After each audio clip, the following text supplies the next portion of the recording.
Hi, this is Joseph. It's Monday. It's December 2nd, 2024. So I'm going to review the trades that I took today with the Trade Copier EA. So my Trade Copier EA, if you connect it to your MT4 account, it will automatically copy every trade that I execute, and it will open and close the same trade at the same location that I enter and close my trades in your MT4 account. You don't have to do anything to make it work. Once you have it connected, it will automatically copy all of my trades. So I'm going to show you the trades that I took. I had a total of 5 trades today, 3 different currency pairs, 5 trades. So this is the pound dollar 5 minute chart. 5 minute chart, you can see right up here we were topping out. We've got this 3 push pattern, sort of a wedge pattern. I look for an opportunity to sell it. Once it starts to drop down below specific levels and breaks a trend line, I wait for a test, one leg of this reversal, and it's significant enough to expect a second, at least initially. And then if it does that, I'm going to go over here to the left and I'm going to start looking for key levels of support. So this goes all the way back to Friday. So we've got the pullback low right down here is where it drops down into. At that point, it looks like it's going to settle and stop. You can see that's where I took profits on the first trade. So let's get closer here and take a look at this.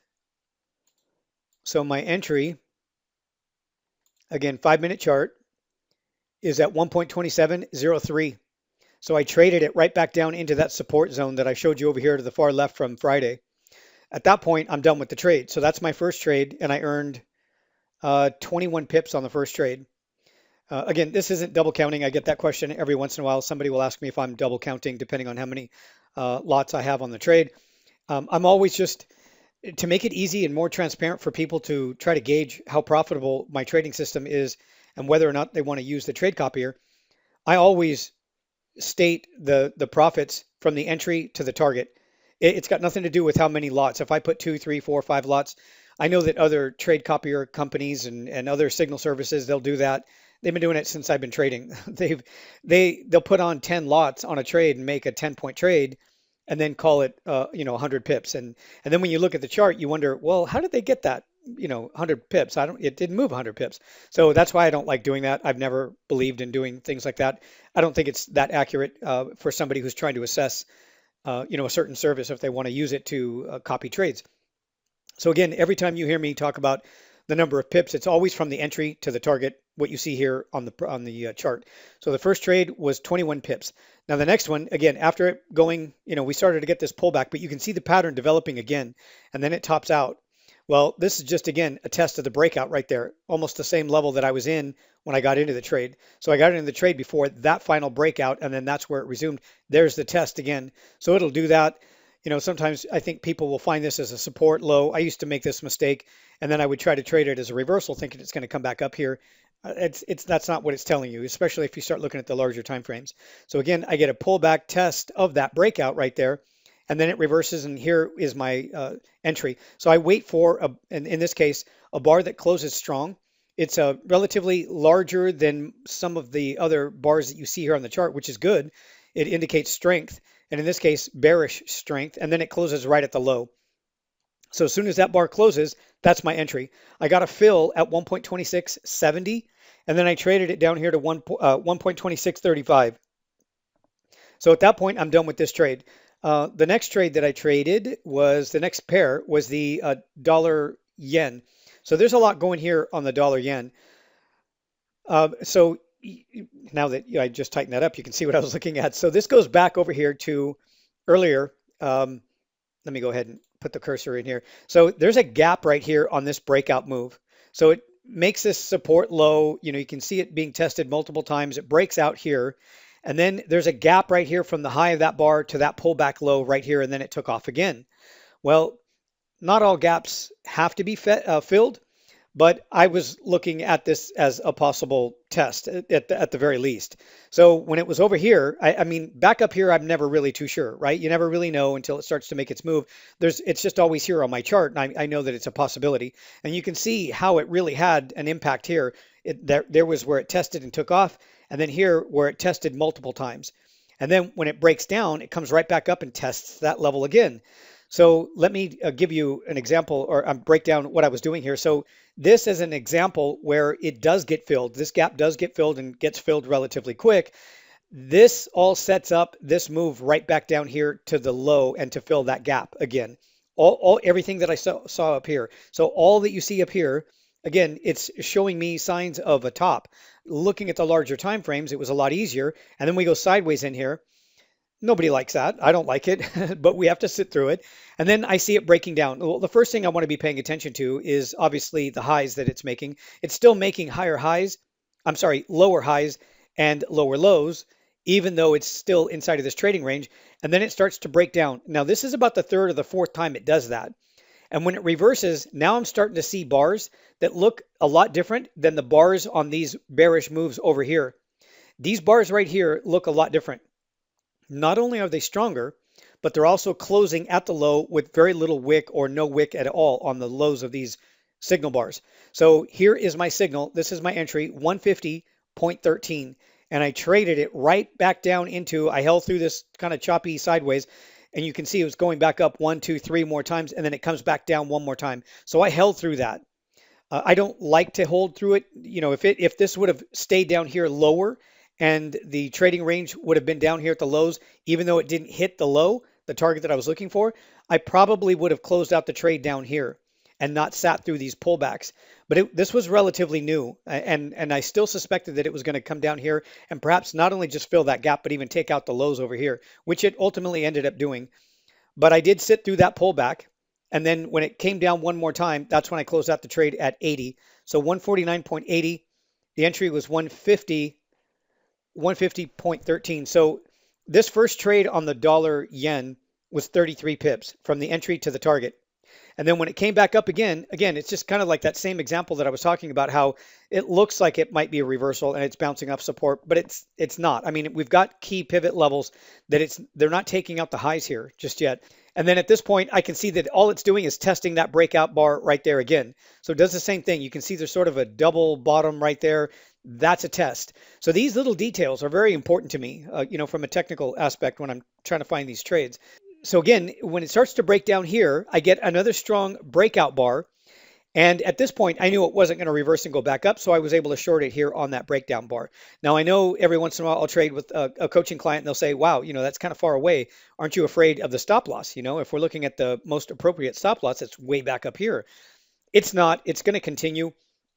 It's that old saying where they say that you're trading a trade that has a higher probability. There's a higher chance, a stronger probability that you're going to see profit in this trade on such a strong move. But the stop loss is a lot larger. So your risk is going to be a lot larger to get a trade that's more likely to pay off. Not a 50-50 type trade, not a 40-60. This is a trade that's likely to go 70-80% of the time. When you see something like this, the next leg, the next bar is probably going to be about the same size as the bar that created it. So this doesn't happen inside of these trading ranges. This is a breakout and it's a continuation, and it's also sort of that vacuum move where it just slams right back down into support over here at the left and takes out all of these lows. So on the larger time frame, it looks like a strong bear breakout bar and stops right there. This is one of the trades that I call a stupid trade. If you try to short it right here, you get trapped. So it's a vacuum. It's an exhaustion move. But in a situation like this, I've seen this thousands and thousands of times. These bars like this, as strong as they are, I stand a much greater chance of getting a successful trade that's probably going to be about the same size as that bar, as opposed to worrying about it turning around and coming back up here and stopping me out. So again, it's just a really high probability trade, a trade like this. So the entry on this one, the second trade that I took on the dollar yen, was 149.48, and then the target was 149.17. So that second trade was 31 pips. So I was able to get a total of 64 pips on this pair. I don't know if I mentioned that over here on the pound dollar. Total that I earned here was 56 pips between these two trades. So the final trade that I had was on the pound yen. I didn't trade the euro yen. I didn't trade the euro. I could have, but this was a really clean move. I got again a breakout. It went sideways, and then when it started to move down lower through this support low, I got in at 190.09, and I traded it down here to this support level. I'll show you that in just a moment. At the final target here was 189.57. So this one was 52 pips from the entry to the target. This was just a really easy trade. I didn't think that there was going to be any pullback on this trade once it broke down and started to move lower. So let me tighten this up, and I'll show you what I was looking at over here. Actually, I'm gonna have to go to the larger time frame so I can show you it. So that low right there is this support over here, right there. That's the support level that I was targeting, and that's where I closed out the trade. So this trade, I only had one trade on the pound yen, and it was 52 pips. So let me bring things back into a more normal perspective so that you can see what I'm doing here. I didn't trade the bounce. I could have, at this point, I was done trading, and I didn't trade any further. So between these three currency pairs and the 5 trades that I took today, I earned 172 pips. Now, all of my Trade Copier subscribers that are using my Trade Copier EA, they're copying my trades, and these trades fill instantly. So as soon as I click the buy or the sell, it will open the trade almost at the exact precise moment or location that I get into the trade. There's hardly any slippage, if any at all. It's instant. So it will fill the trade. And I also use a stop loss. So you can see where my stop losses are on these trades. So the trade copier will also copy my stop loss. So you don't have to worry about, somebody, if you're going to be copying their trades, where I'm not using a stop loss. I know that other services will do that. They won't use a stop loss. I think that's irresponsible. It's pointless. It's eventually going to lead to a problem somewhere down the road. I always use a stop loss. So you don't have to worry about that. I put a stop loss on all of my trades. So you're actually copying all of the trades that I put in my own MT4 account. Now, this trade copier works on the MT4 platform. So if you're using the MT4 platform, you can copy my trades. You'll get all of these trades just like this. So there's 172 pips. Now, you can use micros, you can use minis, you can use standard lots, you can use multiples of each one of those. The lot sizing and the leverage that you use, it's up to you. You can go into the trade copier when you connect it, and you can specify what you want the trade copier to execute. So if I execute, let's say, one standard lot on every trade, and you only want let's say, a mini, you can set up the trade copier to execute a mini, and your trade copier will only open a mini regardless of what I trade. It will always execute what you specify. You control the lot sizing and the leverage. That's one of the greatest features about this trade copier. So, if you're trading minis, you can make $1 a point. If you're trading standards, you can make $10 a point approximately. So you kind of calculate what it is and how much you want to earn per week or per day or per month. But again, it doesn't mean that I won't have a loss. Of course I will, but they'll be relatively small, and I will be able to earn back that loss on the next trade. And I just keep moving forward. It's just always the same basic pattern. I'm always looking for the same basic setups, and I'm reading price action. But 5 trades in a single day, that's not a guarantee that I'm going to have at least 5 trades every day. Sometimes, it just depends on the day. I might only have 1 trade. It's possible. But generally, this is about an average day on a decent day like this. This moved, there was a lot more activity here in the currency market than there was, let's say, with the S&P today. So that was kind of fun, the currency market, trade the currency markets. But I have a lot of subscribers that are using the MT4 platform, not to pass prop firm challenges, but to build up their own personal trading accounts. For example, years ago, I had a few subscribers that signed up. Now, it doesn't mean that you have to be a truck driver, but it was really interesting during COVID that a lot of my subscribers during a specific time during COVID, they were truck drivers. So they were opening up MT4 accounts, and they wanted to build up their retirement fund, their own personal trading accounts. So while they're driving, they're using the trade copier to copy my trades, and those trades are going into their own personal account. And after about 3, 4, 5 years, their accounts grow, and they keep increasing the lot size as the size of the balance grows. There is no there is no account minimum. You can open up an MT4 account if the broker allows it for as cheap as $50.